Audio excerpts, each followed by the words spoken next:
سالو يا جماعة، شكون كيفي كيشوف البريك يتفكر ريحة رمضان. اليوم جبت لكم ريسيت متاع بريك ساهل ماهل وفي ساعة يتعمل. تحبوا تعرفوا كيفاش؟ هيا بينا. اول حاجة خذيت البطاطا متاعي، قسيتها دو كوب، خليتها تتصمت مدة 20 دقيقة مع شوية ملح وشوية كركم. حطيتها في بول ورفستها بالباهي ومن بعديك زدت عليها شطر مغرفة ملح، شطر مغرفة فلفل اكحل، وشطر مغرفة كركم. عليهم شويه معدنوس اللي ديجا نظفناه وقطعناه، ومن بعد زدت معاهم شويه تن. هوني هاني حطيت شويه من زيت التن على خاطر يبن لنا برشا الفاغس نتاع البريك. بعد حطيت عظمتين وخلطت مليح مليح الفاغس نتاعي. وانتم حسب الفاغس نتاعكم، لا يجي جاري برشا لا عقد برشا كيما قاعدين تشوفوا في الفيديو.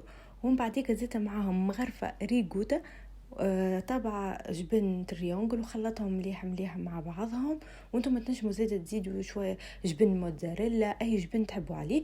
باش نطوي كعيبات البريكه متاعي وزدتهم زاده شويه جبن ري، لفيتهم وحطيتهم في الزيت ما يكونش قوي برشا الغاز، يكون على نار متوسطه، وهما يبداو يحمروا حنقلبوهم، ما تخلوهمش يحمروا برشا باش يجونا مزيانين.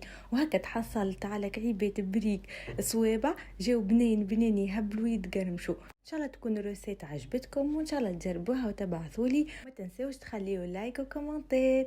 يلا ان شاء الله في ريسيت اخرى، وتوا نحب نقولكم باي باي.